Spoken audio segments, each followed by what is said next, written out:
Hello and welcome. I'm Sally Jensen with news from around Taiwan, in case you missed it. For a tiny island nation, Taiwan is geographically diverse. Its weather and climate are as varied as its age-old cultures. But now, the climate crisis is impacting even the oldest of Taiwan's colorful traditions. A colorful, noisy procession winding its way through Taiwan's heartland. The Dajia Mazu parade is one of the country's biggest traditional events. Tens of thousands of people accompany a statue of the sea goddess Mazu on a 9-day pilgrimage every year in central and southern Taiwan. But extreme weather caused by the climate crisis is threatening the future of this centuries-old ceremony. 我有点习惯说妈祖下雨的时候会下雨，事实上几率很高啊，但是连续4年都没有。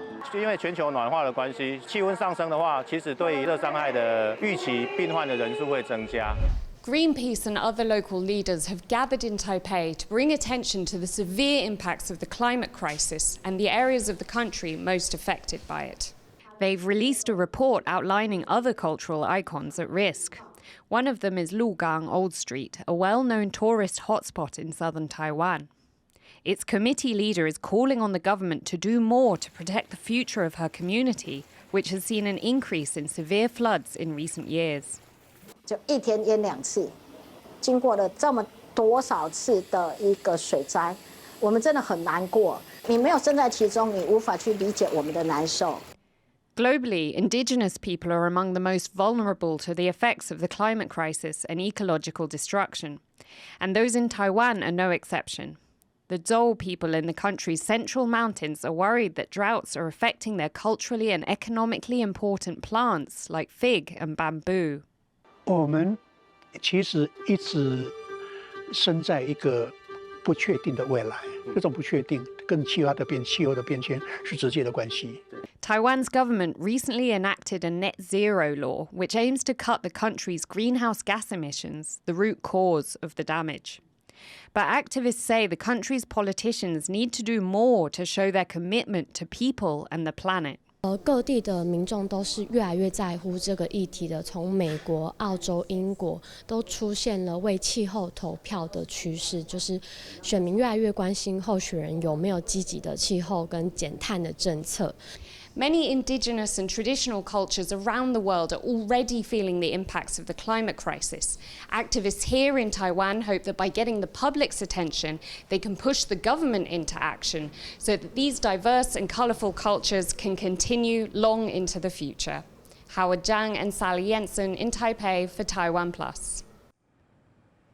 Typhoons are an essential part of Taiwan's climate, bringing much-needed rainfall to the country. But in recent years, they have been getting more intense and more destructive. Harel Hughes has the story. This is Zhongyong Bridge. It is one of only a handful of access points to Renai Township, located in a mountainous region in central Taiwan.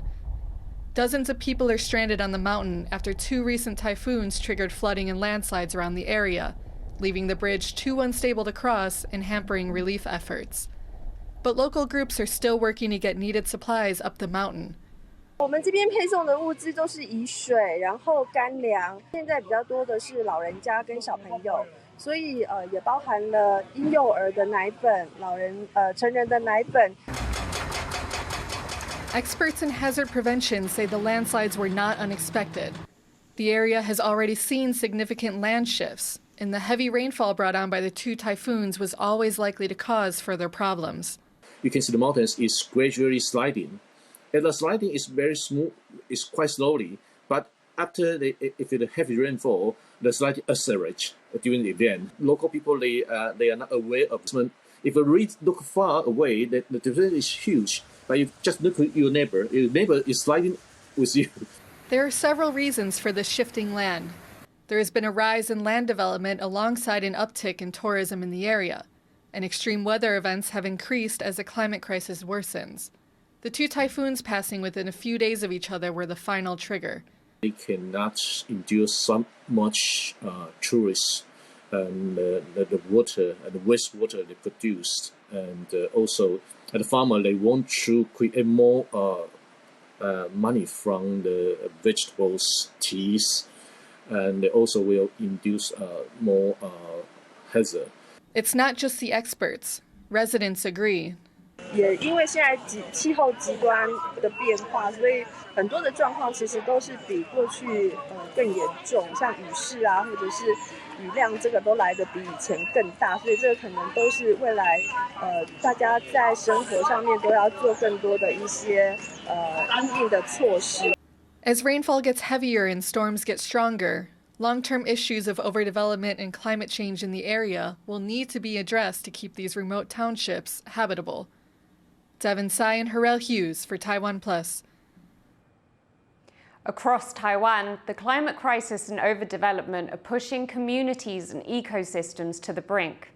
Rick Lauert went to the outlying Orchid Island to meet the indigenous Dawu people who are living this reality.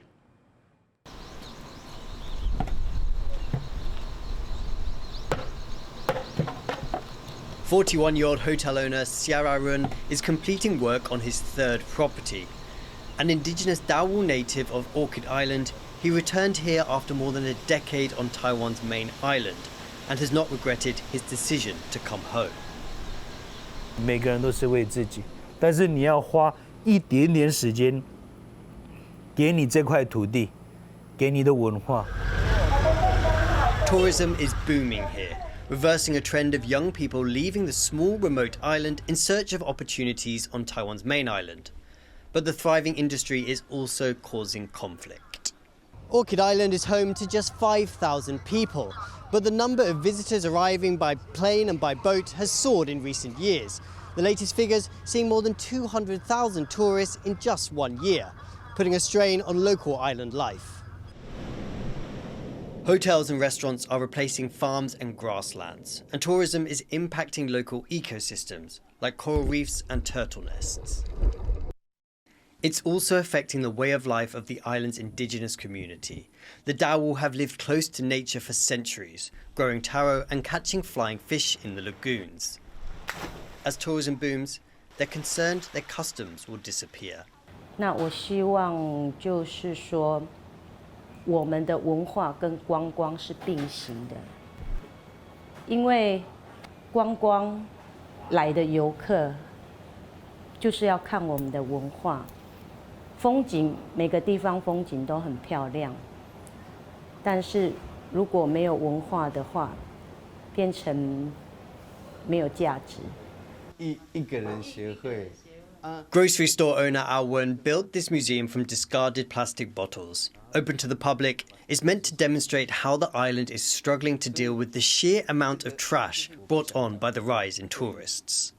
部分的游客几乎 他们不知道兰屿这边的垃圾困境，因为他们总觉得，就是我们买个饮料，然后买饮料之后就会拿到回收。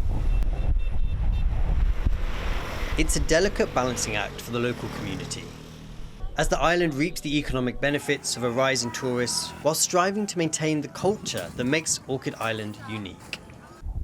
Devin Tsai and Rick Lauert on Orchid Island for TaiwanPlus. 70% of global greenhouse gases are emitted by just a handful of companies. Some are fighting back against big polluters, like victims of petrochemical giant Formosa Plastics, who have taken their struggle to the Taiwanese company's doorstep. Formosa! Formosa! Shame of Taiwan! Shame of Taiwan! An international group of activists are in Taiwan on the doorstep of one of the world's biggest plastics companies to call out its alleged abuses. The Formosa group is accused of environmental racism and disregarding human rights in these activists' countries.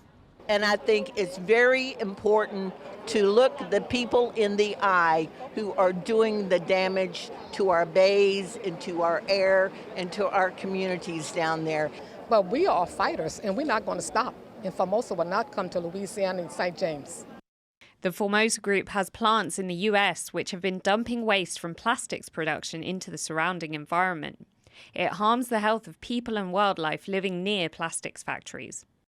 That this toxic waste has disproportionately been dumped on black and low-income communities has made Formosa synonymous with environmental racism. I mean, you have such a history of environmental racism in the placement of facilities within the state of Louisiana into communities of color and communities of lower income that it's almost impossible for one not to conclude that there's something wrong there. In 2019, a U.S. court awarded $50 million in penalties to Texas residents affected by Formosa's pollution. There was a similar legal battle in Vietnam, where waste from Formosa Plastics is devastating marine life and damaging the livelihood of fishing communities. Activists involved in all these cases are now here in Taipei. We don't want to see that kind of human rights violation. So we're here all together. We want that to be stopped. We want Formosa to stop. In its home country, Taiwan, Formosa is already considered a bad actor because of its poor environmental record, and the government has refused it operating permits for certain projects. But the company remains a core part of Taiwan's economy, netting almost $3 billion in profits last year. It's not good for Taiwan's image. I mean, and Taiwan is also supposed to deliver environmental justice and human rights. And I think for most of it does very well.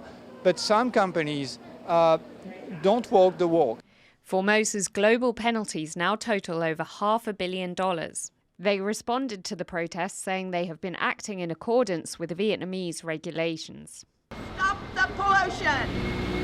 Formosa, stop the pollution! 台塑集团赔偿受害者 But for these activists who have travelled from Texas, Louisiana and Vietnam, the work is far from over. They're now uniting their efforts, seeking justice from Formosa Plastics in Taiwan's courts, bringing the battle to the home of the giant that has been found guilty of destroying so many lives abroad. Patrick Chen and Sally Jensen for TaiwanPlus. What is plastic made of? Oil. This fossil fuel is a major threat to human and ecological health worldwide. But now, a trip to the hair salon might offer an innovative solution. Sandy Chi has this story. Getting a haircut is a chance to relax for many. But have you ever thought, what happens to all that hair once it's swept up? Most salons dispose these clingings along with other garbage, not realizing it has special properties that are perfect for environmental protection. 头发本身就蛋白质所组成嘛，蛋白质很多烯胺键，烯胺键本来就疏水性，那疏水性等于亲油性嘛，所以它本来就会吸附油脂。 An NGO in Belgium says that 1 kilogram of hair can absorb 7 to 8 liters of oil in 5 to 10 minutes. The absorption can have an even greater effect when the temperature is between 0 and 25 degrees Celsius. This sustainable resource has already been used in many parts of the world to tackle oil leaks at sea. In 2022, the citizens of Peru donated hair to help with an oil spill of around 6,000 barrels after the volcanic eruption in Tonga. While hair can help clean up spills, it's not a miracle cure. 你吸完这些东西，它里面还是有油，你还是得把它收回来。你不是说哦，我今天吸完，因为大家都觉得头发天然的，丢着就好。Oil-soaked hair does have another sustainable advantage, though. It can be turned into compost, helping turn environmental disasters into food for the future. Howard Zhang and Sandy Chi for TaiwanPlus. Thank you for watching. In case you missed it, remember to download the TaiwanPlus app for more stories from Taiwan and around the world. Finally today, we leave you with images of young climate activists in Taiwan and around the world fighting for a livable planet. I'm Sally Jensen. Take care and see you next week.